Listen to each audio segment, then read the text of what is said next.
السلام علیکم ورحمۃ اللہ وبرکاتہ۔ سوشل میڈیا پر مولانا محمد طارق جمیل صاحب کے بیٹے محمد عاصم جمیل کی خودکشی کے بارے میں افواہیں چل رہی ہیں، تو مصدقہ ذرائع سے معلوم کیا ہے کہ مولانا طارق جمیل صاحب کا جو بیٹا عاصم جمیل، جس کی آج ڈیتھ ہوئی ہے، وہ چند سالوں سے ذہنی مریض تھا۔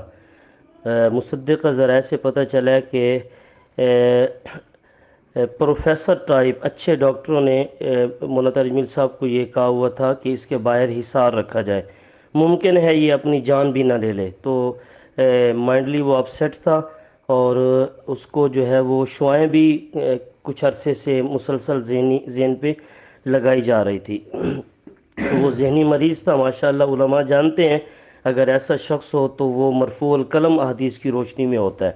تو اس عاصم جمیل کی موت کو مولانا طارق جمیل صاحب کے ساتھ قطعا نہ جوڑا جائے۔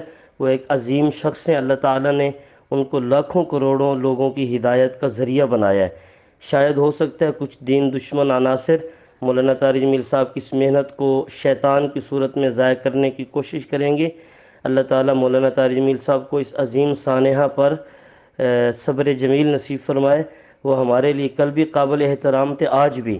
احباب سے میری درخواست ہے، خصوصاً علماء طبقے سے، کہ وہ مولانا طارق جمیل صاحب کا ہر فورم پہ دفاع کریں۔ جتنا زیادہ ہو سکتا ہے سوشل میڈیا پہ اس چیز کو آپ وائرل کریں کہ مولانا کا جو بیٹا عاصم جمیل تھا وہ ذہناً معذور تھا، اور ایسا شخص علماء جانتے ہیں احادیث کی روشنی میں مرفوع القلم ہوتا ہے۔ ہماری دعائیں ہیں اللہ جل شانہ مولانا طارق جمیل صاحب کا سایہ ہمارے سروں پر تا دیر قائم دائم رکھیں۔ اللہ تعالیٰ ان کو دین میں اسی طرح استقامت نصیب فرمائے۔ اس دکھ پر اللہ تعالیٰ ان کو صبر جمیل نصیب فرمائے۔ ہماری دعا ہے اللہ جل شانہ ہمیں عافیت کی زندگی اور عافیت کی موت نصیب فرمائے۔ والسلام علیکم ورحمۃ اللہ وبرکاتہ۔